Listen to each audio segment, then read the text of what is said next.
Hi, I'm Cral Azuz, and I'd like to introduce you to my good friend Friday. She's awesome. Let's get rolling with this February 2nd edition of CNN 10. First, to East Asia. Hong Kong is a special administrative region of China, but it was part of Great Britain between 1842 and 1997. And that's why, during the Second World War in 1941, Japanese troops invaded Hong Kong after their nation had declared war on Britain and the U.S. The U.S. Army Air Corps began bombing the territory a year later. Dozens of air raids struck Hong Kong. And just like we've seen in parts of Germany, unexploded World War II bombs continue to be unearthed in Hong Kong decades later.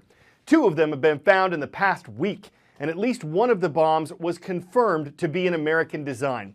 Just because these devices are 75 years old doesn't mean they're no longer dangerous. Evacuations were made, roads and businesses were closed, and some ferry services had to be stopped while experts worked around the clock to defuse the bombs. Both were the same type, but one of them had a badly damaged fuse, making it more challenging to defuse. Hong Kong's explosive disposal unit finished the job on Wednesday morning. CNN's Ivan Watson was there.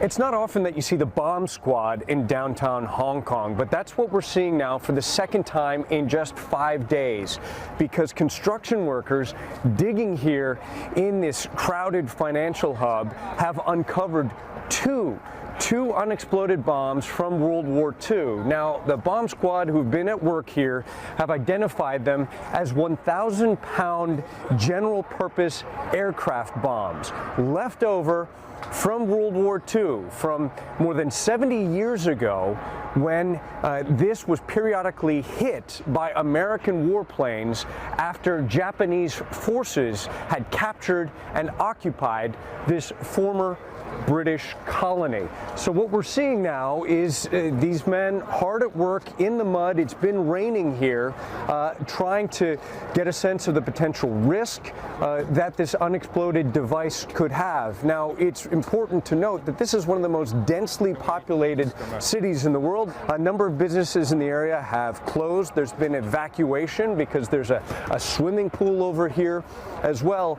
But here you have Hong Kong, the city more than 70 years after World War II, still dealing with the dangerous and unexploded legacy of that terrible conflict. Ivan Watson, CNN, Hong Kong. Dozens of Russian athletes banned from the Olympic Games have just had those bans overturned after an investigation into alleged doping, illegally taking drugs to perform better in the 2014 Winter Games. The International Olympic Committee had banned 43 Russian athletes from ever competing again. But almost all of them recently appealed to the Court of Arbitration for Sport, an organization based in Switzerland. And it said yesterday that for 28 of these athletes, there was insufficient evidence to show they'd broken the rules. It overturned their bans and reinstated their results from the 2014 Games. For 11 other Russian athletes, the court said there were doping violations, but that their ban would be for the 2018 Winter Games only and not forever, that they'd be able to compete in the future. For those whose bans were overturned completely, this does not necessarily mean they can compete in Pyeongchang, South Korea starting next week. They'll first need to be approved by an International Olympics Committee panel and then invited to join the other Russian athletes who are not allowed to compete under the Russian flag because of the scandal. The Russian government, which has denied that it had a doping program, said it was very happy with the decision. The International Olympic Committee said it could have a serious impact on the future fight against doping and that it might appeal the decision at Switzerland's highest court. Hello?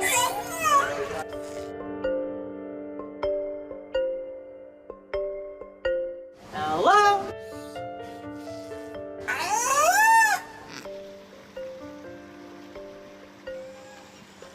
1, 2. 1, 2. Amy! Amy! Bye-bye! Bye-bye!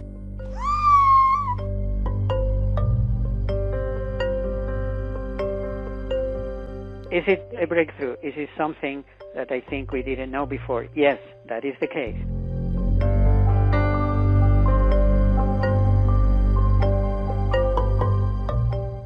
does the killer whale, when the killer whale says hello, does she know what she's saying? I doubt it, sincerely.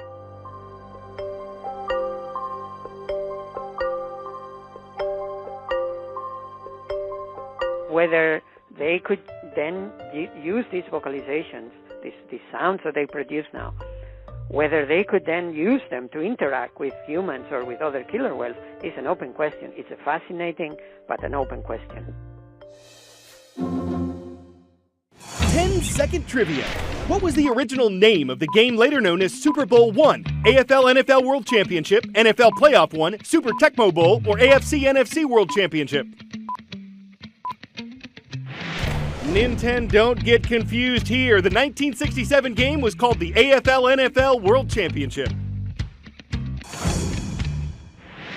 And that makes this year's game Super Bowl 52, or LII in Roman numerals. It's set for Sunday at 6:30 p.m. Eastern. It's a rematch for the New England Patriots and the Philadelphia Eagles, who met 13 years ago in Super Bowl 39. New England won that game 24-21.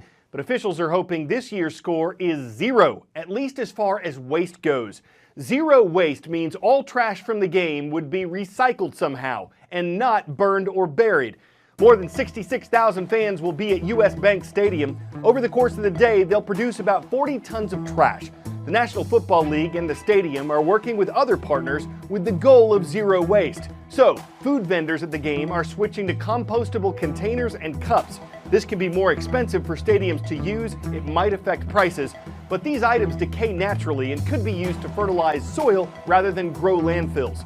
Officials are hopeful that 90% of all trash from the Super Bowl will be either recycled or composted.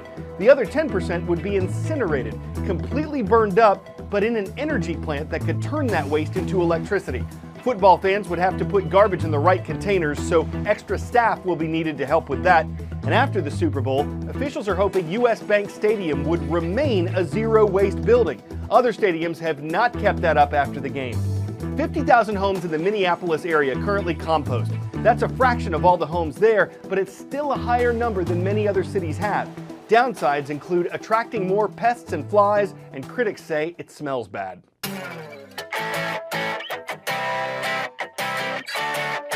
In the year 2000, NASA launched a satellite designed to observe the Earth's magnetosphere, an area around the planet controlled by its magnetic field. NASA lost contact with the spacecraft in 2005. Scientists said it went lifeless. They weren't sure why, but they declared it to be lost.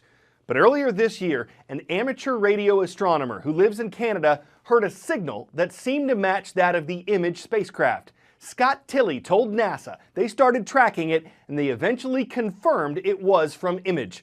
Now they're all hoping scientists can get it running again to learn more about the magnetosphere. All in all, it's pretty magneto. You can see why the astronomer got a charge out of it, why he was drawn to it, how it's a polarizing discovery, how it put a down-to-earth guy into orbit. In the grand sphere of things, it's just not to be taken lightly. I'm Cral Azuz for CNN 10. We hope your weekend is magnificent.